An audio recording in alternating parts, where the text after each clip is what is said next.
Hi guys, good morning. Welcome to our day 2 tour here in Hokkaido. So for today, actually, the whole day we will go to Otaru. Actually, isa siya sa mga famous cities dito sa Hokkaido.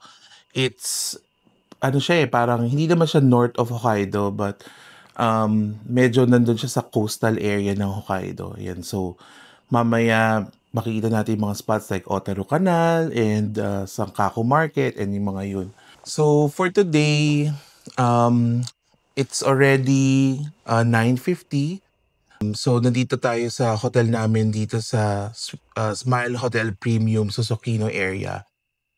So how to get there is madali lang actually. So magra-ride tayo ng JR train, yung airport line nila. So the same train from the airport na humihinto sa Sapporo actually. Yung next line naman nun is yung Sapporo to Otaru. Ayan. So yun din yung ride natin. So baka mag-taxi na lang siguro kami from here. Since dalawa naman kami and around 5 to 10 minutes lang yung taxi and much more convenient. So hopefully makahabol kami sa 10:30 train schedule going to Otaru. Ayan. So pwede nyo ma-check naman online dun sa website ng JR East kung ano yung mga schedule ng Otaru. For me in particular, kaya chinecheck ko in advance kasi meron silang special rapid at mga rapid train, meaning hindi siya all stops. So mas mabilis yung mga train na to. Kasi if you take the local train, magsa-stop yun sa lahat ng train station in between, which is malayo and matagal din. So ayun lang guys. So see you later.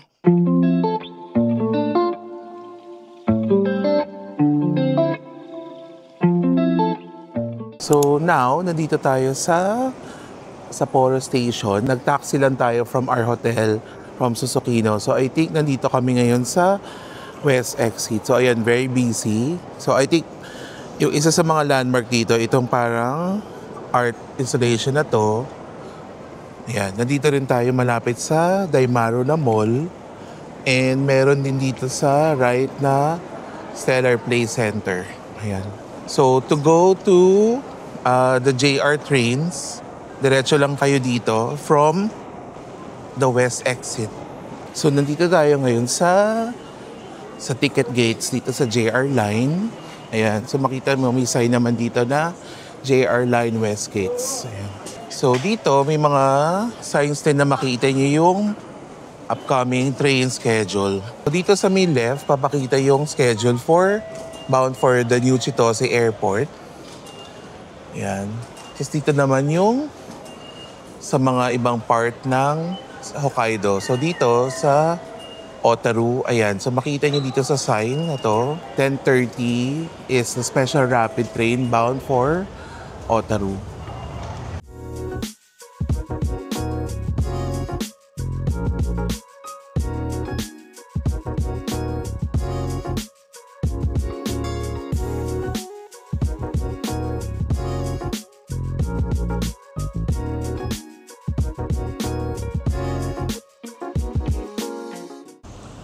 Hi guys! Nandito na tayo ngayon sa Otaru Station. So actually from Sapporo Station, we took the special rapid train. So mga 35 minutes din actually from Sapporo Station. Mabilis lang, hindi ganun ka puno yung train considering na it's a Saturday. So ngayon, lilibutin natin tong Otaru City. Yan. So magsa-start tayo dun sa Otaru Canal and after doon, magpupunta tayo doon sa parang main street nila which is the Sakaimachi Street. So, doon maraming mga cafes, maraming pwedeng kainan. So, doon na rin siguro kami magla-lunch. So, now is around 11:15. Medyo tirik ni araw kasi pa-summer na rin dito ngayon sa Sapporo. Ayan. So, from the train station dito sa Otaru Station, it will take around 13 to 20 minute walk. Ayan. So, ito yung view nung labas ng Otaru Station. So, susundan lang namin siguro yung mga tao kasi halos atam na pupunta dito tourist. Pero diretso lang talaga dito yung papuntang Otaru Canal. Ayan. See you guys later! Walking na kami towards the famous one of the famous spot dito sa Otaru, which is yung Otaru Canal. So mapapansin nyo, even dun sa video ko, dun sa train, makita mo na dati din siyang port city. Kaya sikat din dito yung mga seafoods, ganyan. Pero ngayon, hindi na siya syempre port city and it's more for tourism purposes na lang. Dito yung famous na Otaru Canal.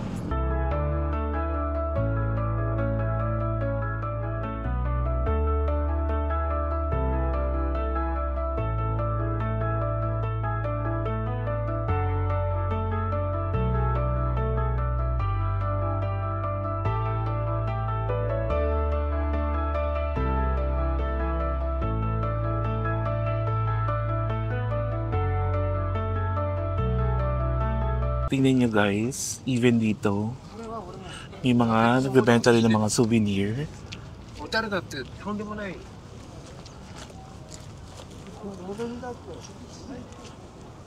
Ang ganda dito. Very European vibe din siya. Because of the lampposts, yung cobblestones din. May mga nagbebenta rin dito ng mga arts.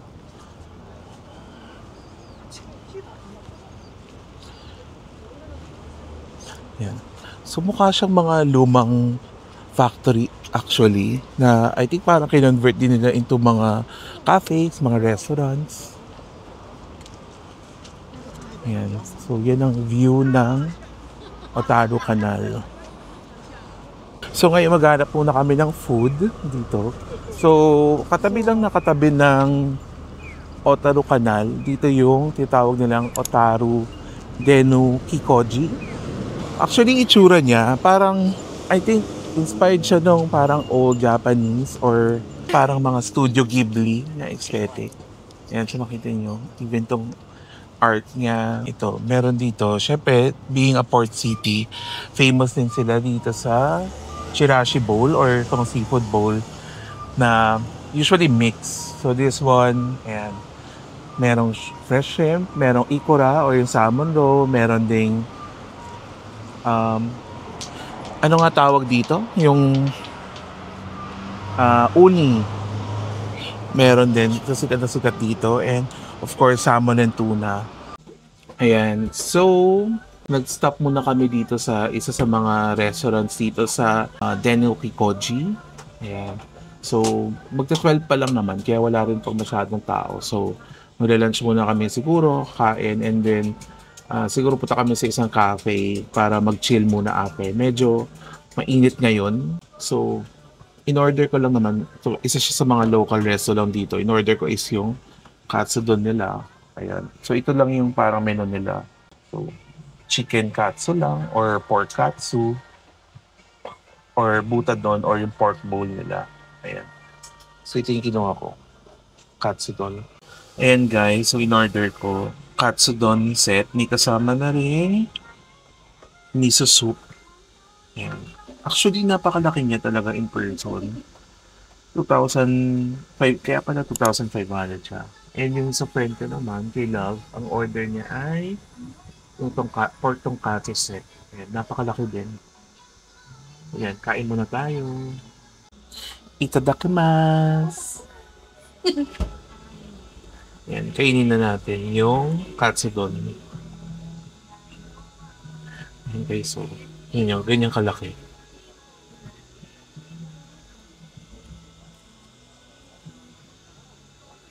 Grabe. Sobrang kapal niya. Saka juicy. So ako, syempre, soup muna. May soup pa pala. So magsusoup muna and then kain ng katsudon. Pero sobrang sulit niya. Try niyo dito guys sa may isa sa mga small restaurants dito sa Denu Kikoji. So, after nyo ng Otaru Canal, na paggutom na kayo ng saktong-sakto for lunch, dito muna kayo. And later, may nakita rin kaming bentahan ng melon and sundae. So, try rin natin yun after. Dito kami kumain, guys. Pangalan ng restaurant is Momoya. Very local vibes lang siya na napakaliit na restaurant na may counter lang. Ayan. So next naman namin is dessert muna kami dito sa sa bentahan ng melon na may Hokkaido soft serve dito sa Popura Farm. Yan, very aesthetic din actually yung look niya. Ayan. So meron din sila dito na pag take out, mayroon silang counter for take out. Ayan, pasok na tayo sa Popura Farm. Ayan, tingin naman, very vintage na pasok tayo. Ito yung menu nila. Meron sila nung large and single serve lang na parang 1/4 lang. Meron din sila dito, because of summer, meron silang mga juice, fruit juices. Yan. So ito, mga around 700 yen. And for this one, ayan, tingnan natin yung price. For the small, 1,900. For the small one and 3,100. Dito muna tayo sa loob ng Popura Farm. So ayan, yung main product nila dito is yung melon. Actually, yung melon sobrang sikat siya sa buong Japan. And in particular, may region din dito sa Hokkaido. Ang pangalan niya is BA na known din sa melon. So ngayong spring summer, sobrang in season siya. So gusto ko siya matry with, of course, the famous Hokkaido soft serve milk. Yan. So, try natin. Try muna natin yung soft serve.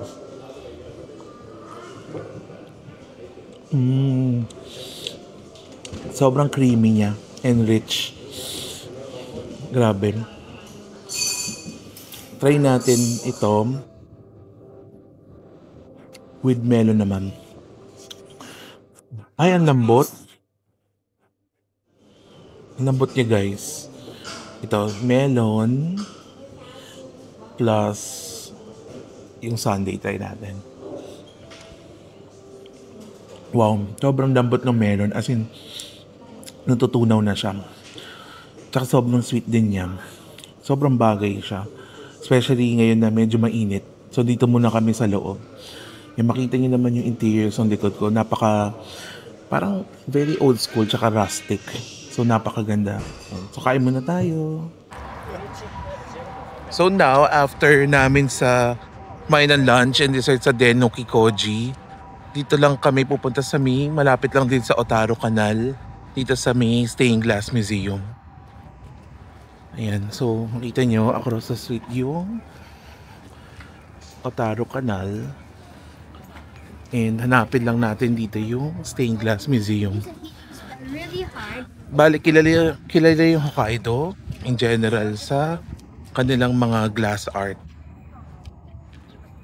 So makikita mo rin dito yung heavy Western influence din when it comes to sa art and architecture. Ayan, so dito na tayo sa Stained Glass Museum. Dito tayo ngayon sa may lobby ng Stained Glass Museum. So, for admission, for Stained Glass Museum, 1,200 yen lang. Ayan. So, bawal lang video and selfie stick. So, hindi ko ma-video yung loob. Pero, I'll just show you pictures. Ayan. So, nandito lang tayo sa may lobby. Ayan yung mga gift shop. Ayan. So, pasok muna kami and flash ko na lang yung photos namin sa loob.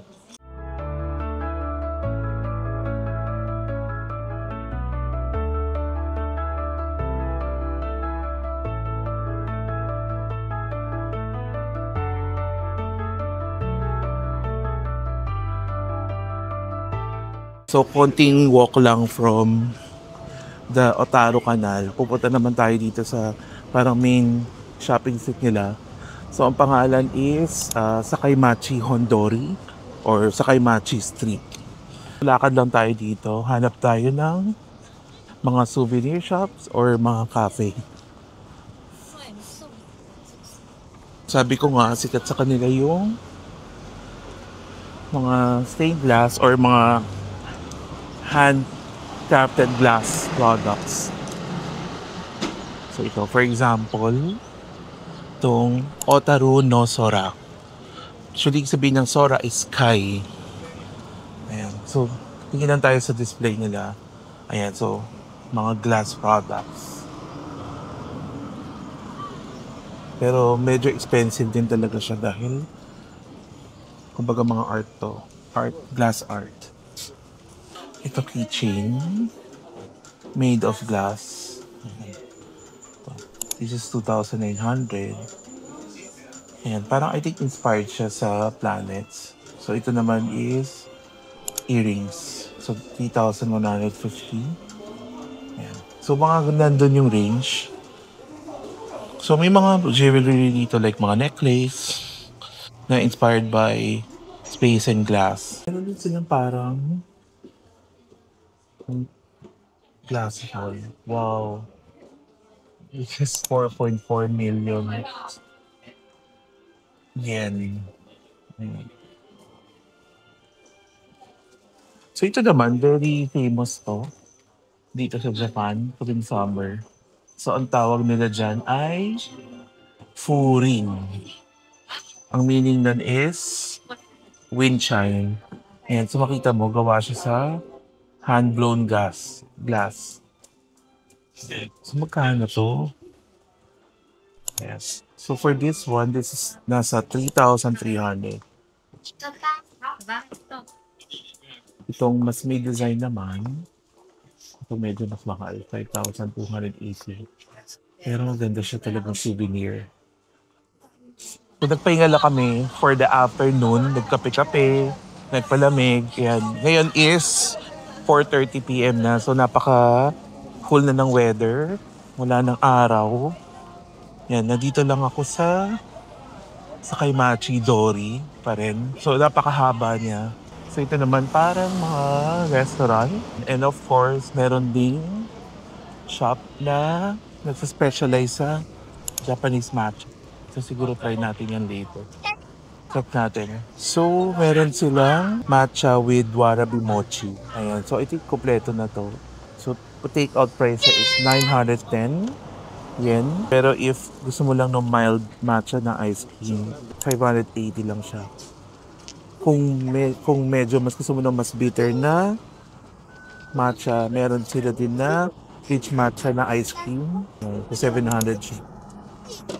So, break muna tayo. Napakahaba nitong sa Kaimachi Dori. So, bibili muna ako ng snack dito sa mga food stall. Ayan. So, dito merong mga Wagyu beef skewers. So, pinakamura sa Wagyu beef skewers is 990. Tapos, meron silang ayan, Hokkaido Wagyu Sirloin na 1 stick is 2,800. So medyo mahal rin yan. Kaya dito tayo sa kabila. Ayan. So ito naman yung menchikatsu nila. So ito yung parang minced beef cutlet. So ito 500 yen and 700 yen. So bibili muna ako nitong, try natin itong 500 yen na menchikatsu. Ayan yung itsura ng menchikatsu. Try muna natin kung masarap. So ito, kinuha ko lang yung 70% beef, 30% pork na may wagyu rin daw. Yan, so try natin kung masarap. Try natin.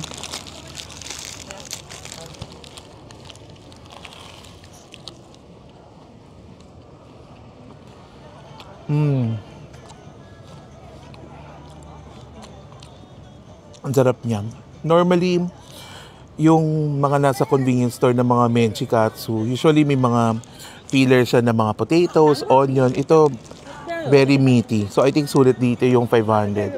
And so, nandito lang din siya sa tabi ng, dito lang along sa Kaimachi Dori. Ayan. So, try nyo rin. Pag medyo pagod na kayo dahil ang haba nitong street na to, try nyo rin mag-break dito sa menchikatsu area. Kapag fan kayo ng Snoopy, meron ditong Snoopy Village. Yan. So I think ano siya, team cafe siya. So ito yung mga products nila. Since summer ngayon, meron silang mga shaved ice parfait. And meron din sila ng parang dorayaki. parang Japanese cake. So yung laman yan is ito, I think custard.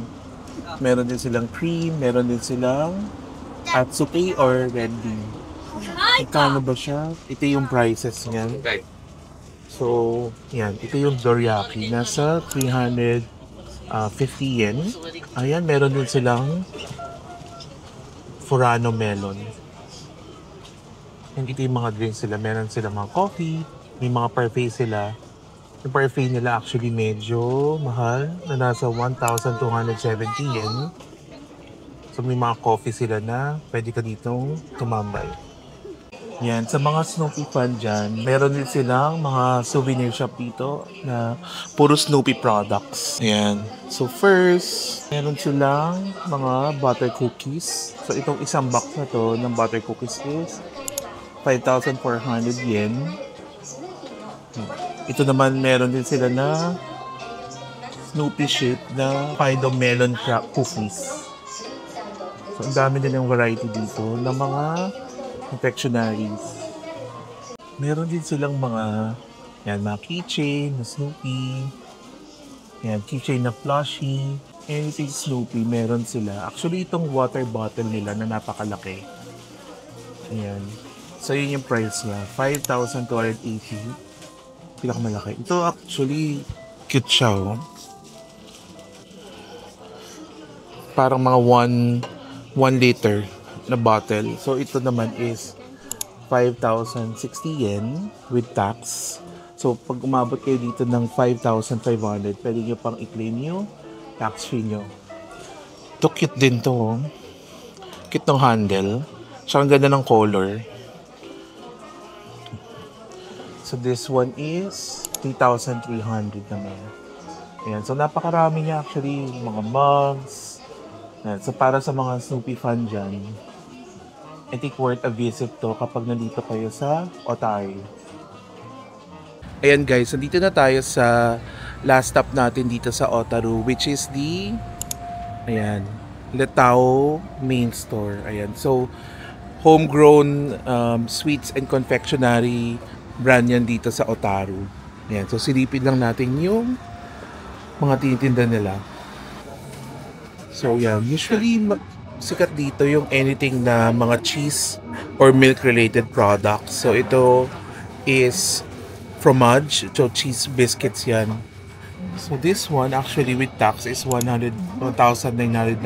So medyo pricey siya, pero I think maganda siya ipasalubong sa mga special someone ni guys. So ito naman meron silang strawberry flavor, strawberry lengua de chat. So parang ganun din na parang lengua de gato yung cookies yan. Masarap din siya. And lastly, ito naman is fromage milk. So milk chocolate na cheese flavor. Ayan guys, nandito naman tayo sa pinakadulo ng Sakaimachi Dori. Which is nandito rin tayo sa isang landmark na to. This clock particular, ang tawag nila dito is Otaru Steam Clock.